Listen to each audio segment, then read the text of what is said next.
Voyage de Léo et la plume magique. Léo était un petit garçon curieux qui vivait dans un village entouré de forêts enchantées. Chaque jour, il rêvait d'aventures extraordinaires.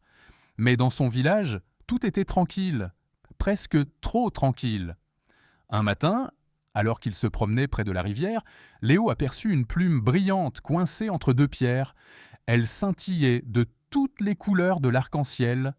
Intrigué, Léo la ramassa.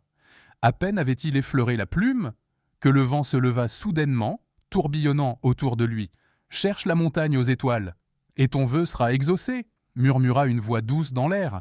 Sans hésiter, Léo décida de suivre le vent.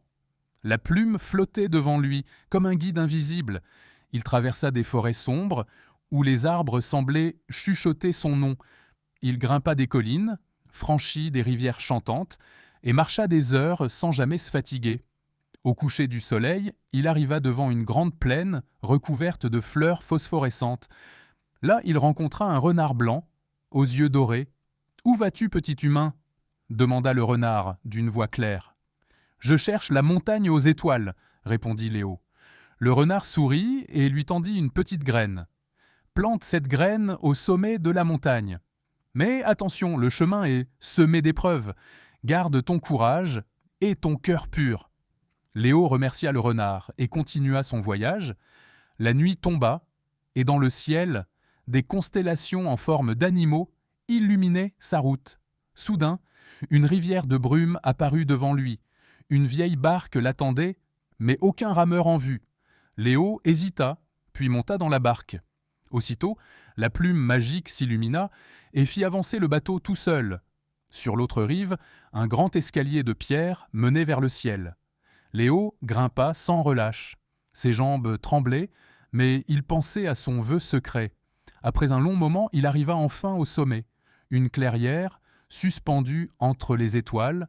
Léo planta la graine au centre, et instantanément, un arbre gigantesque poussa, illuminant la montagne d'une lumière douce et dorée.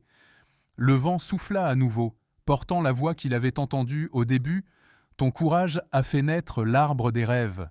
Quel est ton vœu, Léo » Léo ferma les yeux et murmura « Je souhaite que chacun puisse vivre au moins une aventure magique dans sa vie. » L'arbre s'illumina encore plus fort, et de ses branches s'envolèrent des milliers de petites plumes, voyageant aux quatre coins du monde.